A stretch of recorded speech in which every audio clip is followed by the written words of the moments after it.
O presidente Jair Bolsonaro desembarcou hoje na Suíça para a primeira viagem internacional desde que tomou posse. Amanhã ele abre o Fórum Econômico Mundial e quer mostrar ao mundo a nova agenda econômica brasileira.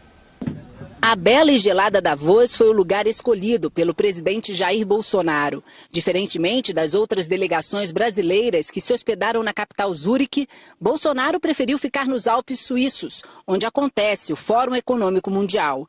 Ele veio acompanhado dos ministros da Justiça, Sérgio Moro, da Economia, Paulo Guedes, e das Relações Exteriores, Ernesto Araújo.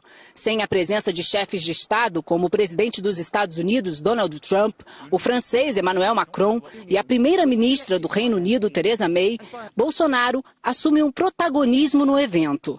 Nesta terça-feira, o presidente Jair Bolsonaro vai abrir o Fórum Econômico Mundial. Será a primeira vez que um presidente latino-americano terá papel de destaque na sessão inaugural. Logo na chegada ao hotel aqui em Davos, ele antecipou que o discurso será curto, com o objetivo de reconquistar a confiança dos investidores. Nós queremos mostrar, via nosso ministro em especial, que o Brasil está tomando medidas para que o mundo restabeleça a confiança em nós, que os negócios voltem a florescer entre o Brasil e o mundo, sem o viés ideológico, que nós podemos ser um país seguro para investimentos e, em especial, a questão do agronegócio, que é muito importante para nós, é o nosso commodity mais caro.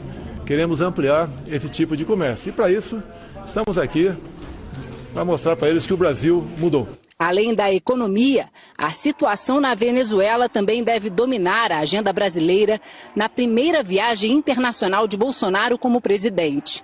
Está com problemas, não é de hoje, e nós esperamos que rapidamente mude o governo da Venezuela. Hoje, antecipando o início do fórum, o FMI divulgou o relatório com a perspectiva do PIB global para 2019. O fundo elevou ligeiramente a expectativa para a economia do Brasil, subindo para 2,5%, 0,1 ponto percentual a mais que na última projeção. O Fórum Econômico Mundial vai reunir 65 chefes de Estado e cerca de 3 mil das mais ricas e poderosas pessoas do mundo. Aqui no Brasil, o presidente da República em exercício, general Hamilton Mourão, disse ao assumir o cargo que defende aumentar o tempo mínimo de serviço para os militares na reforma da Previdência.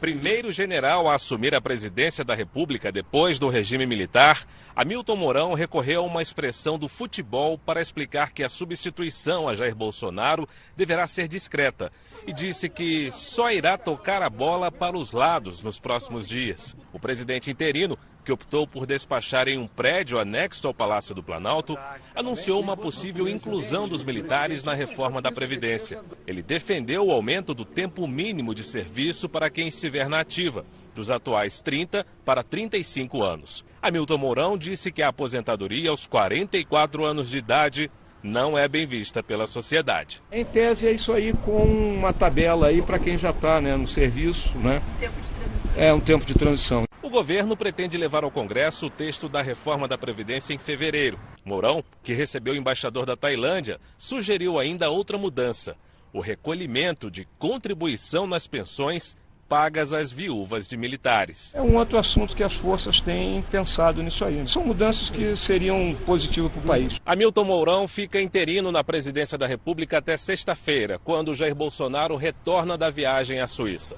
No domingo, Bolsonaro deve se internar em São Paulo e realizar exames pré-cirúrgicos para a retirada da bolsa de colostomia, prevista para segunda-feira. A recuperação deve durar até 10 dias, período em que o presidente irá despachar da capital paulista. Deve ficar um dia na UTI, aí logo depois ele já está em condições de despachar. O Ministério Público do Rio de Janeiro se manifestou hoje pela primeira vez sobre o caso que envolve o senador eleito Flávio Bolsonaro. Segundo os promotores, não há qualquer investigação criminal contra ele. Nas 400 páginas do relatório do COAF, Conselho de Controle de Atividades Financeiras, entregues ao Ministério Público do Rio de Janeiro, estão os nomes de 27 deputados estaduais e funcionários da Alerj.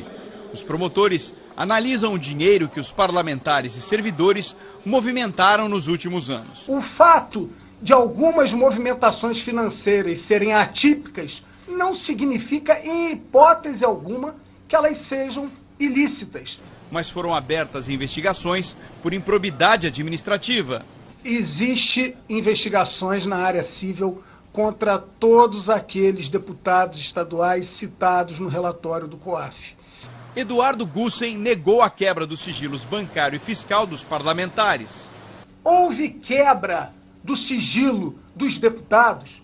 É óbvio que não. Se alguém cometeu alguma quebra de sigilo, alguma irregularidade, definitivamente não foi o Ministério Público do Estado do Rio de Janeiro, e sim o COAF, que, repito, encaminhou ao Ministério Público essa documentação espontaneamente. O Procurador-Geral de Justiça não comentou o procedimento em relação a Flávio Bolsonaro, que está sob sigilo no Supremo Tribunal Federal, mas confirmou que os depósitos em dinheiro que aparecem em uma conta do senador eleito não fazem parte do relatório analisado pelo Ministério Público. O senador eleito Flávio Bolsonaro explicou em uma entrevista ao Domingo Espetacular que recebeu R$96 mil como pagamento da venda de um apartamento na zona sul do Rio. Quem comprou o imóvel foi o ex-jogador de vôlei Fábio Guerra. Agora, por que aparece dessa forma? Porque esse dinheiro, que é um dinheiro meu, era depositado na minha própria conta. E como tem que ser de R$2 em R$2 mil, porque o limite para você fazer o depósito no caixa eletrônico, naquele papelzinho, são R$2 mil, foi feito dessa forma. Não tem mistério nenhum. Está tudo declarado, justificado no papel. Está declarado ao fisco, está declarado, né, na escritura. Se fosse algo de ilícito, você acha que eu vou botar na minha conta? Fábio Guerra confirmou por telefone a compra do apartamento de Flávio Bolsonaro.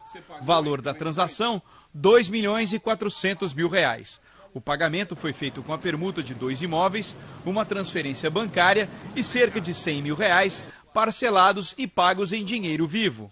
O atleta afirma que toda a transação foi registrada em cartórios e os impostos foram recolhidos.